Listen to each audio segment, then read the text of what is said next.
Ang ating kakanggata, ating ulam ngayong gabi sa maulan-ulan na panahon natin ngayon, mga palangga. At ayan, kulong-kulo na siya, malapit na maluto. Ayun. So ayun guys, buksan na natin. Ayun na po siya. Pahibasin na lang po natin ang sabaw para ilagay natin ang kakanggata.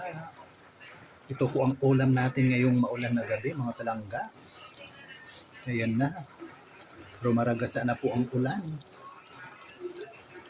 Yun.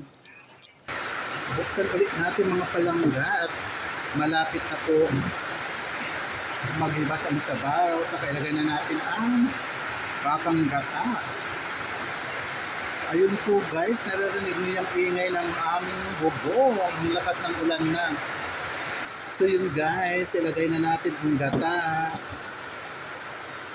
Ayun.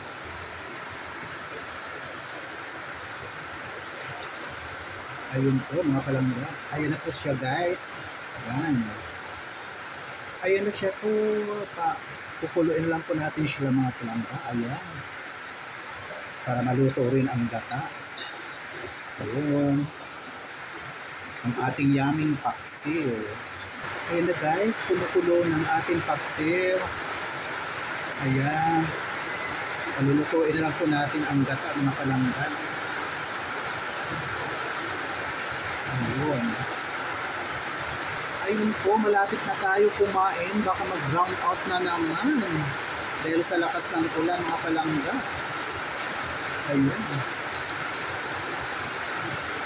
Takpan na muna natin para maluto na siya. So ayun na guys, luto na siya. Kulong-kulo na po. Ayan. Pwede na tayo maghapunan. At ayan na po, yummy na po ang ating paksiw sa gata na tambakol or budlis. Ayun. Mga palangga, ang lakas ng ulan dito sa amin ngayon. Sa aming probinsya sa Northern Samar. Ayan. Tara na tayo na maghapunan at luto na. Baka mag-brown out pa. Kaya kanina pa panay ang brown out. Ayan, ang sarap po mga palangga.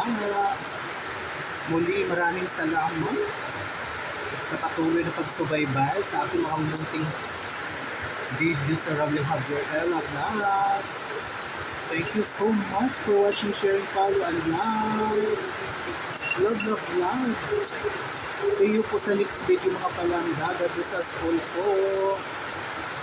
Mag-iingat lang po tayo mga palangga sa bawat kanya nating lugar sa mga oras na ito na nandito po sa ating lugar o probinsya ang bagyo na si Opong. Yun. Muli, maraming salamat. Tayo na mag-prepare ng ating hapagkainan. Samahan muli kami sa aming hapagkainan ng aking pamilya. Bye! Love you all. God bless us all po. Ingat po ang lahat.